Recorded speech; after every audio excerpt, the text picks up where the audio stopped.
너무 좋은 글입니다. 꼭 끝까지 읽어보시기 바랍니다. 마음이 청춘이면 몸도 청춘이 된다. 김광준 연세대병원 노년내과 교수. 인간은 움직이지 않으면 쉽게 노화된다. 인간의 수명이 얼마나 되는가 하는 논리는 예로부터 있어 왔다. 성경에는 수명이 120세로 나온다. 창세기 6장 3절. 현대의학자들도 비슷하게 125세까지로 보고 있는 것 같다. 통계청에서도 현재 65세를 넘은 사람의 평균 수명이 91세라고 발표한 것을 보면 인생 70은 옛말이고 인생 100세 시대가 온 것만은 분명해 보인다. 요즘은 또 인생 100세 사계절서를 이야기하는 사람들이 많다. 25세까지가 봄춘, 50세까지가 여름아, 75세까지가 가을추, 100세까지가 겨울동이라는 것이다. 70세 노인은 단풍이 가장 아름다운 만추쯤 되는 것이요. 80세 노인은 초겨울에 접어든 셈이 되는 것이다. 동양에서와 같은 회갑 개념이 없는 서양에서는 대체로 노인의 기준을 75세로 보는 것 같다. 그들은 65세, 75세까지를 영올드 또는 액티브 리타이어먼트라고 부른다. 사회생활을 하기에 충분한 연령이라는 것이다. 그러나 이러한 육체적 연령보다도 더 중요한 것이 정신적인 젊음일 것이다. 유대 미국인 시인 사무엘 울만은 일찍이 그의 유명한 청춘 뉴스에서 이렇게 노래했다. 청춘이란 인생의 어떤 기간이 아니라 마음의 상태를 말한다. 때로는 20세 청년보다도 70세로 노년에게 청춘이 있다. 나이를 더해가는 것만으로 사람은 늙지 않는다. 이상과 열정을 잃어버릴 때 비로소 늙는다. 96세로 타계한 세계적인 경영학자 피터 드러커는 타계 직전까지 강연과 집필을 계속했다. 페루의 민속사를 읽고 있으면서 아직도 공부하시냐고 묻는 젊은이들에게 인간은 호기심을 잃는 순간 늙는다는 유명한 말을 했다. 1973년 96세로 타계한 금세기 최고의 첼리스트 파블로 카잘스는 93세 때 유엔에서 조국 카탈루냐의 민요인 새의 노래를 연주하고 평화에 대한 연설을 하여 세계인들을 감격하게 했다. 이들보다 나이는 적지만 금년에 만 79세인 세계 제1의 테너 플라시도 도밍고는 최근 이제 쉴 때가 되지 않았느냐? 라는 질문에 쉬면 늙는다. 이프 아이레스트, 아이러스트라며 파쁜 마음 비지 마인드, 이야말로 건강한 마음, 헬시 마인드이라며 젊음을 과시했다. 이들은 한결같이 젊은이보다 더 젊은 꿈과 열정을 가지고 살았다. 정신과 의사들은 말한다. 마음이 청춘이면 몸도 청춘이 된다. 이 나이에 무슨 일하는 소극적인 생각은 절대 금물이다.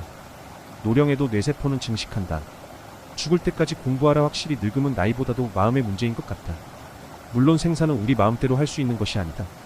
그러나 일할 수 있고 다른 사람에게 도움을 줄 수 있을 때까지 살 수 있다면 감사한 인생이 되지 않겠는가? 항상 젊은 마음을 가지고 끊임없이 새로운 일에 도전하면서 바쁘게 사는 것이 젊음과 장수의 비결인 것 같다. 뇌 노화 늦추는 방법? 80세 넘어서도 말이 젊은이 못지않게 빠르고 대화에 쓰는 단어가 풍부한 사람들을 본다. 고등학교 졸업 학력이지만 은퇴 후에 새로운 직업이나 배움에 뛰어드는 70세 청년도 있고 영어 수상 소감으로 전 세계를 휘어잡은 시니어 유녀정도 나온다. 반면 박사 공부까지 한 사람이 70대 중반에 치매로 고생하는 경우도 꽤 있다. 나이 들면서 어쩔 수 없이 생물학적으로 퇴화하는 뇌를 닫고 조이고 기름치면 노화를 늦춰가며 총명하게 지낼 수 있다. 뇌는 어떻게 늙어가나? 약 70세부터 사용하는 단어 수가 준다. 말하는 속도나 대화 구성 등 언어 능력도 떨어지기 시작한다. 상황을 판단하고 정보를 처리하는 능력은 다만 특별한 질병이 없다면 80세 정도에도 유지된다. 시간이 점점 길어져도 기다리면 제대로 그런 일을 마친다. 나이 들어 뇌 신경세포 수는 감소하나 그 안에서 새로운 신경망을 만들어서 뇌 기능을 포상토록 한다. 기억력은 최신 것부터 떨어진다. 새로 만난 사람의 이름이나 어제 먹었던 메뉴가 잘 생각이 나지 않는다. 이른바 휘발성 기억력이 낮아진다.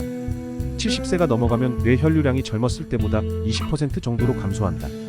뇌혈관 동맥경화로 혈관이 좁아지는 탓이다. 담배를 피우거나 고혈압, 고지혈증, 고혈당 등이 있으면 뇌 혈류 감소가 촉진된다. 이 때문에 초고령에서는 혈관성 치매가 원인을 알 수 없는 알츠하이머 치매만큼 발생한다. 하루 2잔 이상의 음주는 뇌 기능 감소를 증가시킨다. 끊임없이 머리를 굴려야 뇌가 싱싱. 눈, 코, 귀, 입이 즐거우면 뇌에도 좋다.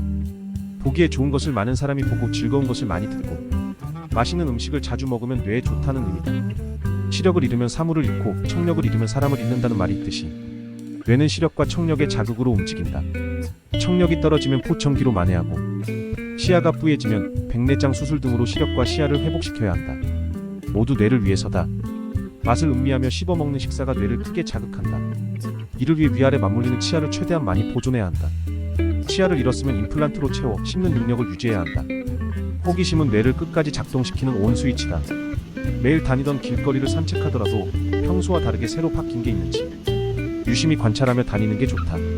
새로 생긴 가게가 있으면 들러보고 어디서 어떤 물건이나 식품이 싸고 좋은 것을 파는지 알아보러 다니면 뇌 기능이 활성화된다. 다양한 책 읽기와 그림 보기, 음악, 감상 등 예술적 경험은 새로운 신경망을 만들어 생각을 풍부하게 하고 사고를 유연하게 만든다. 외국어 같은 처음 접하는 학습은 깨어있는 뇌세포를 늘리는 데 가장 좋다. 매일 하던 것을 아무 생각 없이 반복하는 생활은 뇌세포를 5% 만들어 노화를 촉진한다.